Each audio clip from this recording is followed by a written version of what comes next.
Alright, now this is a question that I actually get all the time, and it is what the hell is going on in the HUD? Like, especially in the character selection screen. So I'm going to go over everything in the character selection screen as simply as I can. I don't want to go deeper than I need to. So let's start with the top left. Now, 5 stars. Any almost any character can go 5 star as long as they're blackened out. As long as the 5 star symbol is blackened out. So we're gonna go to a 4 star real quick.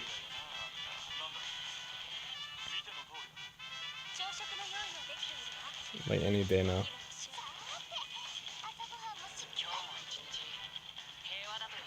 Alright, we're just gonna do this. There we go. This character doesn't look like he's enhanced. There we go. So, as you can see, this is Karis. She's not a bad unit, especially when she gets her sniper class. She does become farmable in the future, so don't think that you're never gonna be able to unlock her next class and whatnot. So just keep that in mind. So 4 star to 5 stars. Once she turns level 50, you can evolve her. Even though it says max level required, it doesn't necessarily mean max level. It means max level before limit break. So 4 stars, I mean 3 stars can evolve to 4 stars at level 40, and 4 stars can evolve to 5 stars at level 50. Now, limit breaking characters do require shards, and shards can be obtained by doing multis and getting like these rainbow soul shards or the elemental soul shards, for example. I do have some elementals. So you could use rainbow, and as you can see from my Zangetsu, you can actually use fire soul shards to replace. If you have shards already of them, it'll take priority for the character shards, the elemental shards, and then the rainbow. So keep that in mind. Now, moving on to so limit breaking a character pretty much enables you to level up past the normal limit. So, for example, my Rahu has has been limit broken 6 times, which means that she can go to level 56 instead of just level 50. Zangetsu's been limit broken 8 times, so he can go to level 58. Now, don't even worry about like the stats over here yet. Like, as a newer player, this doesn't necessarily matter. What matters is leveling up your job and with your equipment. Now, when you level up a job with the equipment, keep in mind that you lose all these items. It's not a bad thing. Equipment you get back, you get your equipment back relatively easily. Like, it's not too much of a big deal. So, for example, if I want to level up Lofia, which I will. Actually, let's go over gear. Gear and equipment are not the same thing. Yeah, let me try to go in order. So gear, what it does is it's replaceable. Like, I can put these items on almost anything. Some items require a certain job, as you can see here under the level. Now, this can be equipped by pretty much swordsmen. You can see the Ice Princess there. You can see the... this is Selena's, pretty much, her jobs. And then you have the Holy Knight, which is Vettel. So they can be upgraded for additional stats, and also they can be evolved to 4 stars as long as you have the shards to continue. Like, shards is the same thing as, like, for example, Lofia. Not... Gear is different because you can get duplicates. When you pull a duplicate character, you will always be getting a shard form of them instead of an actual character. So you're never going to have, like... You're never going to have 2 Lofias in the same team unless you're using a mercenary, which is not your Lofia. Now, when we level up a job, as you can see here, we can equip, and then we gain the stats over here. Now, instead of just, what are you calling? Jeez, really? Instead of doing it one by one, there's also an entire crafting system. So, for example, I don't have any of these gloves. As you can see here, I have 0 needles here. I can go to fuse materials, and then they show the rest of the items that you can actually need to fuse into this needle. Now, it tells you the craft cost as well, so it'll cost me 300 gold. If I click job level up, it'll use everything here, and it'll also craft everything that I need to do. So it says spend these items, so you can see that even these items that are used for crafting this item are shown. Let's see. So, yeah, so it costs 300, and this one costs 300 as well, meaning that it's going to cost 600, and the items spent to actually craft it. Now, when you hit OK, your stats will go up accordingly. and your job level will go up to the next level. What's good about this game is that almost everything is farmable for the most part. So as you can see here, I can actually click there, and I can actually see what it is I need. You can also skip the battles as well. Now let me move back. Let me see if I can go to a character that I really do want to level up. Now, Zangetsu, Rahu, and Lucian are actually very good units, so I can click here. I want to farm these up so that I can actually level up his job to level 8. Now, actually, you know what? I don't really care too much for I don't really care too much for him. Let's do Rahu instead, because I can farm this. Now, I need Harmonic Cogs, level required at 19. She's level 42, as you can see over here on the top left. So I'm going to click this, how to obtain. I'll do the easiest difficulty, just because I want to maximize my energy usage. I need to farm events. So I'm only going to use 6. Hopefully that's enough to get enough cogs, and we can level up her job. So what's cool about this game is that, there you go, you can just tap, and there we go. I got a bunch of cogs. I got a bunch of something else that is currently unnecessary for me. Now completed. It count. What's good in this game, skips count as actually doing it. So if you skip the hard events, like the hard quests, as long as you completed it once, you can pretty much just get rid of the daily quests relatively quickly.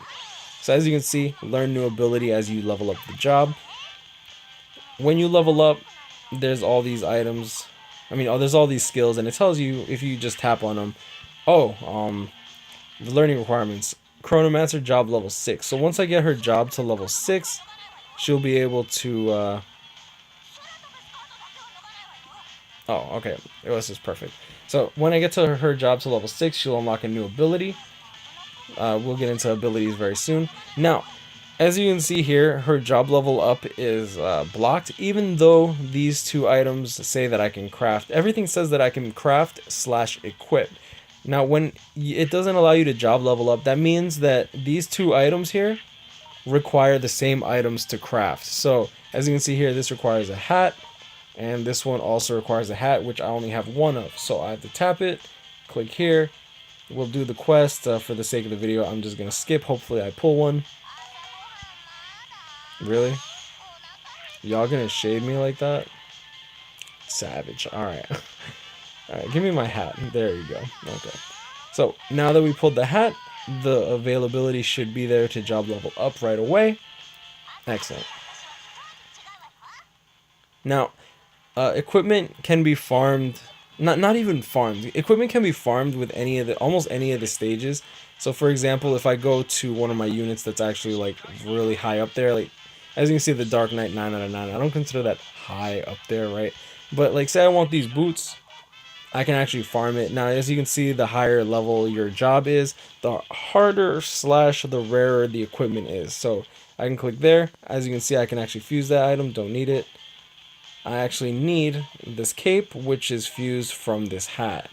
But I need 2. So I'll need 2 hats, and then I'll be able to fuse the elemental belt.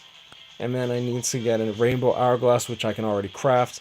So if I really wanted to level this up, I can get the winged boots. I don't know if I don't really, like I said, I don't really care too much for Diaz in one of my other videos. So if someone else needs it, I'll consider working on it. Yeah, you see, like Logi could actually use it, but it requires level 44. All right, you know what? I'm gonna farm it up. Let's get we need 3 hats total. And that'll be enough to, let's see if we can get 3 hats with 3. Wow, really, the first ticket? Ooh, okay, I'll take that. Now, thick hats are actually not bad. They're used for a lot of the crafting in this game. So as you can see, I can craft it, fuse, 1200, and then I can pretty much just equip it. And I do need a pick me figurine to actually level up his Holy Knight. Now, as you level up all of the equipments, you will eventually master your job. Once you hit job level, like, let me see if I can show it. So, for example, Sniper job 1111. Once I'm able to equip her rifle, all these items, she'll be considered a master sniper. So, for example, like I was able to equip all of his stuff after he turned level 11. and my Vettel can now be a Holy Cavalier Master. When you master a class, or when you master a job, excuse me, I always say class.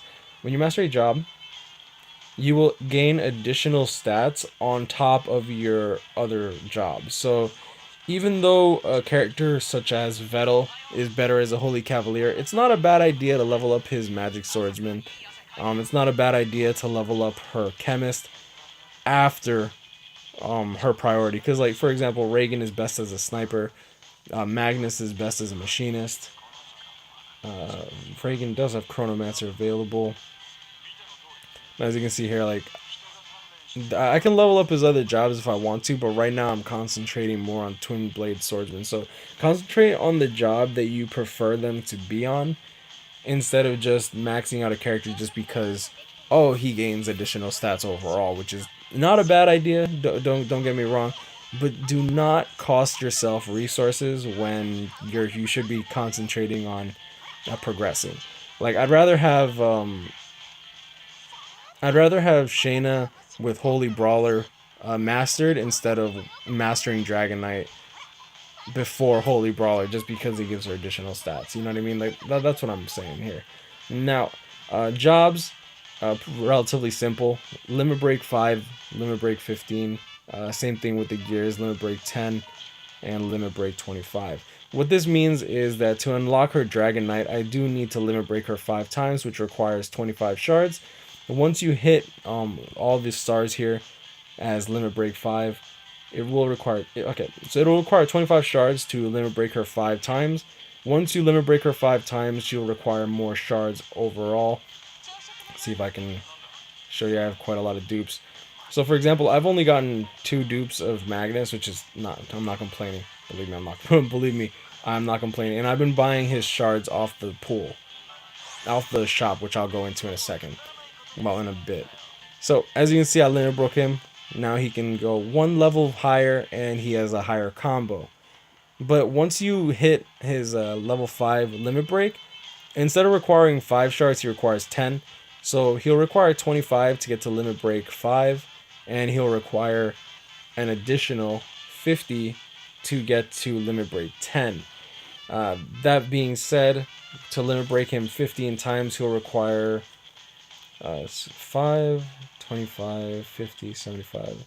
It'll require 150 shards overall to limit break him 3 times, which is what I did with Balt. I actually used rainbow shards on Balt because I wanted to unlock his last class. Keep in mind that you don't necessarily need several different jobs. Like, for example, Yomi's best in her 2nd job. Shayna's best in her 1st job. So you don't have to go too crazy with dupes. Like, this game is very free-to-play friendly, and even though a character is best at his 2nd job or 3rd job, it doesn't mean that he's a bad character overall. So that's why these new characters are pretty special, because Ryle is best at his 1st job as a ranger, and Shayna is best at her 1st job as a Holy Brawler, which Holy Brawler is one of the better classes in general. So moving on, let's go to enhanced units. This is pretty simple. It's to level up your characters. Keep in mind that your characters cannot go above your player level. That's something that I didn't know at first, so when I hit level 15, my Magnus was... I made sure to max out my Magnus, and I wanted him to be like level 30, and I ended up wasting a bunch of... I wasted a bunch of these apples that give XP, in hopes that he would carry me throughout the game, and he did carry me, but... I couldn't get him to level 40, so I asked Mikael. I'm like, dude, this is bullshit. I can't level up. Why can't I level up? And he's like, oh yeah, you just need a level. You just need to raise your player level. Nah, and that's relatively easy to raise your level, to like 60 or 70. Just do the story, guys. Like, the story mode actually gives a ton of XP. So moving on, abilities. Abilities are incredibly important for characters. As you can see here, like, I have all of his abilities that I personally use already maxed out. I don't really care too much for the... Like, if I wanted to max out basic marksman, I can. If I want to max out time tune up, I can. But I highly suggest that you work on the abilities that you're actually going to use, as opposed to just maxing out every single ability just because they're a good character. So, for example, I don't really use my Yomi at the moment, so I haven't really prioritized her abilities, whereas I know that Shane is good, so I've been working on her, as you can see. Also, work on the defensive skills. As you can see, Iron Body increase max HP. Definitely will come in handy. Like if I go to my Bolt, you'll see that he's already maxed out. He has Feint maxed out, raises evasion, right? Try to give him some more survival. I have Long Shot here just so that he has more survival by just being able to get away. What else? Reagan, Long Snipe, like that's definitely not bad. And Guardian raises physical defense, and Divine Shelter raises all elemental resistance. So work on survivability as well. That'll definitely come in handy, believe it. So overall, I just wanted to give a quick tutorial on the HUD and the character selection screen and the character what is this called? The character upgrade screen, because I know that this is relatively it's pretty hard to look at, right? It's pretty hard to look at. I also do not recommend leveling up your equipment, like enhanced equipment, right here, under unit and gear, enhanced equipment. So enhanced equipment, only do it when you master the job. You lose all those additional stats as soon as you hit job level up. So don't do it for like a job level 3 out of 11 or even 10 out of 11. Like you'll lose you'll lose the equipment. You don't lose the stats of the base of the equipment or whatever. Like you get a base amount of stats every time you level up your job. So as you can see here, even though I have better stats as a gunner, keep in mind that gunner is giving additional stats to my Magnus, and unfortunately the power boiler isn't even farmable. It's farmable. Okay. I'm sorry. That's awesome. But yeah, I mean, I guess I'll leave it at that. Y'all know this, guys. Grind on, catch me up, pick me up, stay blessed. Y'all, wish y'all the best of luck in your future summons. Like, comment, and subscribe if you're new. Let me know if this video helped. If y'all have any more questions, need any more help, feel free to leave it in the comments below. I can definitely use more ideas for quick tutorials, and I just wanted to quickly go over all that, and I'll leave it at that. Stay blessed, y'all. I'll see y'all in the next one. Peace.